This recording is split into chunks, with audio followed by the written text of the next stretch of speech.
Et bonjour tout le monde, c'est le mardi 20 octobre. Hier soir, j'ai eu la compilation l'entièreté d'un rêve que j'ai fait ces derniers jours. Il a commencé vers le 17 ou 18 octobre. Celui-ci a retenu mon attention, d'autant plus que nous sommes si proches des élections. La deuxième partie était un peu plus controversée. Je l'ai envoyé à deux amis pour qu'ils le regardent. Encore une fois, je ne vais pas essayer d'interpréter ce que sont ces rêves. Je vous dis juste ce que j'ai reçu. J'ai ressenti l'urgence de les faire sortir ce matin. Alors voici ce que c'est.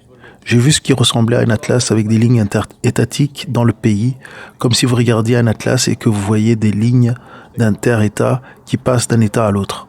Et elles clignotaient avec des bribes d'informations partout. Cela ressemblait à une carte de données. Cela ressemblait à une sorte de réseau manifestement surchargé et certains points de données ne clignotaient pas, certains présentaient des endroits, des villes et des endroits plus petits. Vous aviez ceux qui clignotaient, vous aviez des points de données qui bougeaient presque comme du trafic, mais je pouvais voir qu'il y avait des petits travailleurs en blouse blanche et ils essayaient de travailler sur les zones où les données ne clignotaient pas. J'ai vu des marteaux, j'ai vu des gars avec des ordinateurs portables, j'ai vu des gens qui essayaient de comprendre le moindre détail de la raison pour laquelle ce point ne clignotait pas ou clignotait trop fort ou trop vite. Et je pouvais voir les zones chauffées. J'ai entendu dire que les circuits allaient devenir chauds. C'est ce qu'ils disaient. Ces circuits vont chauffer et s'ils le deviennent, ils vont griller. C'était le langage que j'entendais et il disait qu'il allait devenir chaud et cramer s'il ne pouvait pas ralentir le système. Et tout à coup, de la côte ouest du Midwest, ça a commencé. De l'État de Washington, Oregon, Californie, il y avait ces grands éclairs. Puis j'ai vu de la fumée provenant des points de données qui semblaient représenter des grandes villes. Et ils se sont arrêtés du côté ouest du Mississippi. Donc ça a commencé de la côte ouest pour arriver à la côte ouest, ou plutôt au bord ouest du fleuve Mississippi. Je ne voyais pas d'explosion, je ne voyais pas de bombes. Je voyais comme des systèmes qui s'arrêtaient parce qu'ils étaient si chauds et que le système, au fur et à mesure que les données pointaient, le clignotement se rapprochait du plus grand point, du plus grand endroit, des grandes villes. Il devenait de plus en plus rapide et presque en arrière-plan. Dans mon rêve, je pouvais entendre cela comme un signe d'avertissement qui se produisait dans un laboratoire ou quelque chose comme ça. Et le laboratoire, les gars en blouse de labo, ils travaillaient fébrilement pour réparer ça.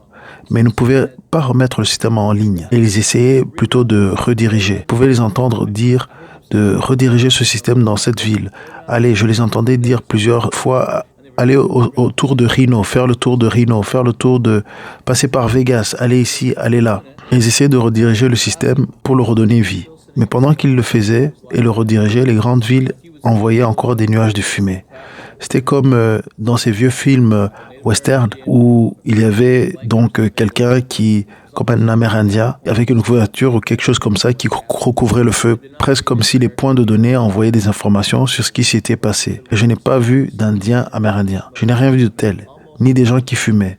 Mais il semblait que quelque chose interrompait la fumée au fur et à mesure qu'elle montait, presque comme s'il y avait un signal d'information. Puis il y a eu un compte à rebours. Il n'y avait pas de compte à rebours au début. Maintenant, de l'autre côté du fleuve Mississippi, il y avait un compte à rebours. Et il scannait vers le bas. 10, 9, 8, 7, 6, 5, 4, 3, 2, 1. Et quand il a atteint 1, le côté du Midwest a commencé à avoir les mêmes points d'éclair et les villes ont commencé à fumer et les circuits ont grillé.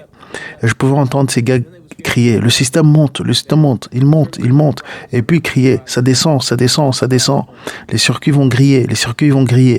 Puis il y avait des points d'éclairs et vous pouviez voir la fumée. Mais quand les éclairs ont atteint Philadelphie, et c'était précisément la ville que j'ai vue où tout cela se passait, c'était Philadelphie, la ligne de réseau qui était rouge, c'était comme, ça ressemblait à un tuyau d'incendie qui vibrait avec des lumières LED similaires à l'intérieur. Mais quand il est arrivé à Philadelphie, la ligne du réseau était rouge clignotant, là où la cloche de la liberté est assise. Elle est passée sous la cloche de la liberté. Et quand la pression a commencé à monter et que c'était comme regarder de l'eau dans une lance à incendie, elle a juste rempli, elle est passée sous la cloche et lorsqu'elle est rentrée sous la cloche, elle a explosé. Et la cloche de la liberté a volé droit dans les airs. Elle a été divisée en deux. Elle s'est fondue au milieu de l'air. Et ça a soufflé à travers la cloche de la liberté dans les airs comme ceci. Puis la cloche de la liberté s'est fondue en deux et elle est tombée de telle sorte que la zone ronde a atterri au sol. Et ça tournait et ça faisait des va-et-vient et ça oscillait en avant et en arrière. Et ça n'a pas atterri sur le bord plat de la cloche. Ça avait de nouveau été fissuré en deux. La cloche avait été fissurée en deux et la fissure, on l'a trouvée Et la fissure était là, elle s'était fendue de long en large. Donc la fissure est devenue ce qui avait divisé le tout en deux. Elle a cessé de basculer après ce qui semblait être dans le rêve plusieurs minutes de balancement en avant et en arrière, comme ça. Et puis la cloche de la liberté a commencé à fondre. C'était presque comme s'il s'agissait d'une énorme source de chaleur ou du point des données de cette lance à incendie qui était si chaude qu'elle fondait maintenant. Alors la cloche de la liberté elle a commencé à fondre quand la chaleur était appliquée. Et puis j'ai vu que les lignes des données étaient toutes dirigées vers Washington DC à partir de là. Il semblait que la ville avait des bras de poulpe et eux, ils étaient en train d'essayer de se battre pour déconnecter les lignes de données. Et je suppose qu'ils essayaient d'empêcher la puissance explosive du système de s'arrêter de frapper Washington DC. Et ainsi, ces bras de poulpe sont sortis et ils ont essayé de déconnecter les systèmes. Mais il y avait un qui n'arrêtait pas de clignoter et qui a continué à créer des impulsions. Il semblait plus grand et plus extrême, transportant plus de données que les autres lignes que j'avais vues auparavant dans la zone inter-État. Bien qu'il y avait des gens portant des costumes et des cravates, c'était leur tenue de travail. J'ai vu des juges. Ce n'étaient pas nécessairement des juges de la Cour suprême. Je n'ai pas vu des visages, mais j'ai vu des juges.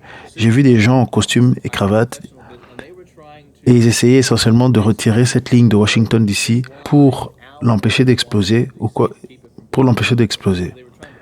Ils essayaient de retirer cette ligne de la ville en vain. Cette chose a continué. Elle a finalement explosé parce que toutes les connexions allaient au bâtiment du Capitole. Et c'est exactement là où il était au bâtiment du Capitole que ça a explosé et le bâtiment s'est littéralement fissuré en deux. J'ai donc vu la cloche et le Capitole se fissurer en deux. Et ça a émis un énorme nuage de fumée. Et lorsque la fumée est entrée dans l'air, ça a créé un mot qui était le mot découverte. C'était le mot qui était dans l'air. Découverte était le mot qui était dans l'air. Et aussi, vous voyez la salle du Congrès qui était divisée en deux. Vous aviez la fumée qui s'accumulait en épelant ce mot dans l'air, découverte. Ce n'était pas comme si la fumée se dissipait ou les nuages. Ça restait là dans le ciel. Et il y avait des gens qui couraient maintenant et qui fuyaient pas l'explosion. Ils fuyaient plutôt le mot qu'ils voyaient dans le ciel. Puis la scène a changé. J'ai vu la rotonde du Capitole et il y avait un cercueil fermé au milieu de la rotonde. Et le signe sur le cercueil indiquait à l'intérieur que se trouvait le candidat démocrate à la fonction de président. Il y avait un calendrier accroché au-dessus de ce cercueil et la date était clairement indiquée. Je l'ai vu. C'était la première fois que j'ai vu une date réelle, non pas sur un calendrier, mais sur le papier. Et c'était écrit le 17 décembre. Cette date était clairement indiquée et je ne vais pas dire que quelqu'un mourra le 17. Je ne sais pas. Je ne sais pas quoi dire à propos. Je vous dis simplement ce que j'ai vu. C'est tout ce que je fais.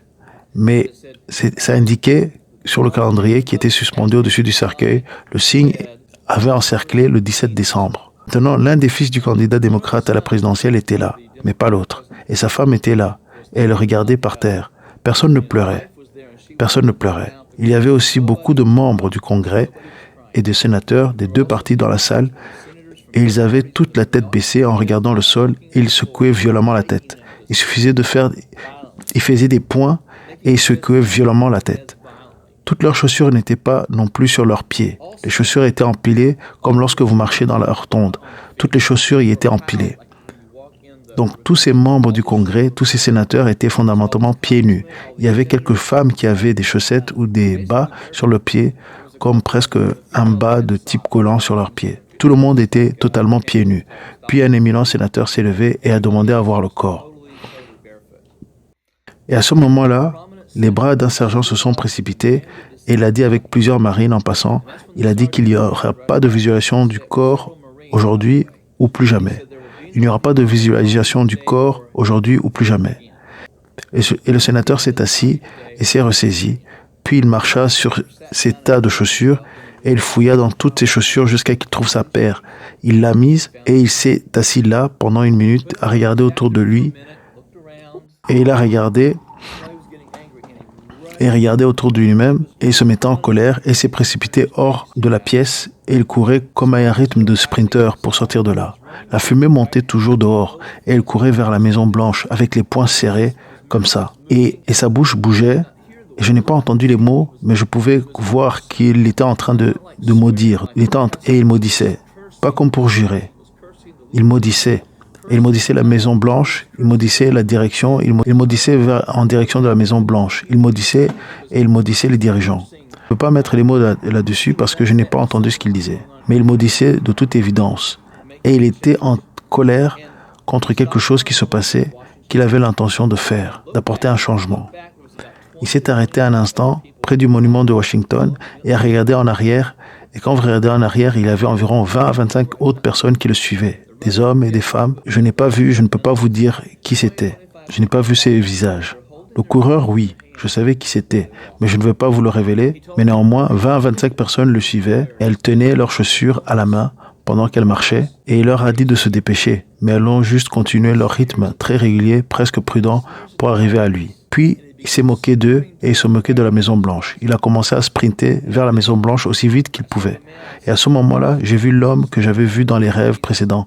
Il se tenait à l'endroit où le président donne le discours sur l'état de la nation et il se tenait dans la salle du Congrès, juste là où tout le monde voit le président donner le discours sur l'état de la nation chaque année. Et il a tapoté le micro. C'était un micro mince. Ce n'était pas le modèle SM58, le micro très professionnel qui était là. Il a tapoté le micro 3 fois. 1 fois, 2, 3. Puis il déclara d'une voix très forte: « Une maison divisée contre elle-même ne tiendra pas debout. » Et il souligna les mots « ne tiendra ». Il le dit comme ceci: « Une maison divisée contre elle-même ne tiendra pas debout. » Et l'accent a été mis sur ce mot « ne tiendra ».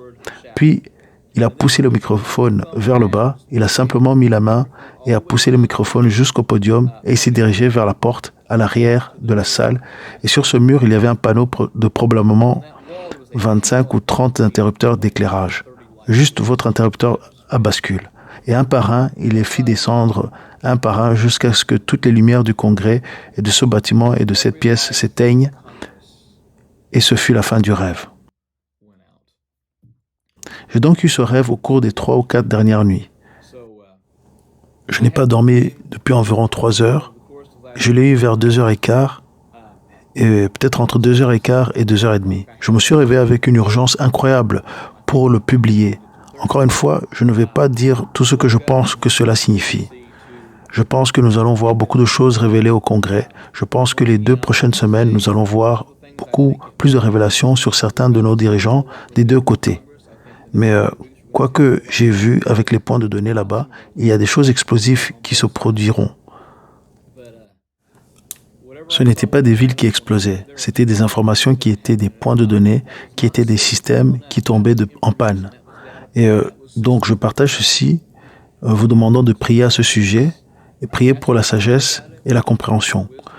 Chaque fois que je publie un rêve, je reçois habituellement, et ce n'est pas une blague, j'en reçois généralement 400 personnes qui essaieront d'interpréter et de me dire ce que signifie le rêve. Et c'est bon, je ne peux pas tous les regarder. Et je ne les regarde pas tous. Mais tout ce que je vous dis, c'est ce que je pense que vous sachez que nous sommes à 2 semaines des élections et il se passe vraiment beaucoup de choses dans ce rêve. Et les rêves que j'ai eus ces derniers temps ont été beaucoup plus politiques, beaucoup plus situationnels. Je ne sais pas. Je ne dis pas non plus que ce Joe Biden va mourir le 17 décembre. Je vous dis juste que j'ai vu un cercueil fermé. J'ai vu un panneau qui disait « C'est le président démocratique à la présidence ». J'ai vu sa femme, l'un des fils, pas 2. Et c'est tout ce que je dis. Nous voyons certaines des choses que j'ai vues dans les rêves qui se produisent. Et vous savez ce que je n'essaie pas de clarifier cela ou de dire quoi que ce soit pour ajouter une certaine valeur ajoutée à ce que j'ai déjà dit ou fait. J'essaie juste d'être obéissant et de partager ce que j'ai vu. Vous pouvez en faire ce que vous voulez, mais j'essaie d'avertir la nation, d'avertir l'Église, et je crois que des choses explosives vont arriver, et que nous ferions mieux d'être présents où nous avons besoin de l'être. Numéro 1, avec le Seigneur. Deuxièmement, être préparés avec nos familles, les protéger, les veiller sur eux, les conduire à Dieu et les parler tout de suite. Je pense que ce sera l'élection la plus importante et l'élection la plus controversée, non seulement dans l'histoire moderne, mais dans l'histoire de cette nation. Et je pense que je suis qualifié pour dire que sur la base des nouvelles, des rapports des choses qui se passent et le nombre d'avocats des 2 côtés, que c'est important. Alors, prenez cela, faites ce que vous voulez. C'est le rêve que j'ai eu la nuit dernière et c'est le rêve qui me restera à l'esprit pendant les prochaines heures et les prochains jours avant les élections. Et alors, s'il vous plaît, priez parce que le porte-parole qui se tenait là où le président donne le discours à la nation, a dit qu'une maison divisée contre elle-même ne résiste pas. Et s'il y a jamais eu un jour où nous avons été divisés en tant que nation, c'est aujourd'hui. Je ne pense pas que nous devions retourner à la guerre civile pour trouver le genre de division que nous avons eu comme aujourd'hui. Et là, la division est très très spirituelle. C'est la différence entre le bien et le mal. Le bien et le mal. C'est ce que nous voyons là-bas. Ce n'est pas une histoire de noir ou de blanc. Ce n'est pas cela. Pas le plus gros problème que nous ayons dans ce pays. Il y a un problème spirituel qui est profondément dans les fondations de tout ça. Le pays et les choses sont sur le point de devenir explosifs et violents et axés sur les problèmes. Mais je pense aussi à ce que je vais juste dire. Je pense que Dieu est sur le point de frapper le calendrier de novembre. Plus je prie et plus je vois que Dieu est sur le point de dire « assez, c'est assez » dans cette nation. Et nous verrons comment le reste de mes rêves se déroule, mais je vous raconte simplement ce que j'ai vu aujourd'hui. Et je vais vous demander de prier à ce sujet, vous demander de vous assurer que vous êtes en bonne relation avec le Seigneur, vous demander de partager votre foi avec autant de personnes que vous pouvez et sortir et voter. Sortir et faire une différence, mais aussi vous préparer à ce qui pourrait se produire dans les prochaines semaines. Prenez ceci et faites-en ce que vous voulez. Merci pour votre écoute.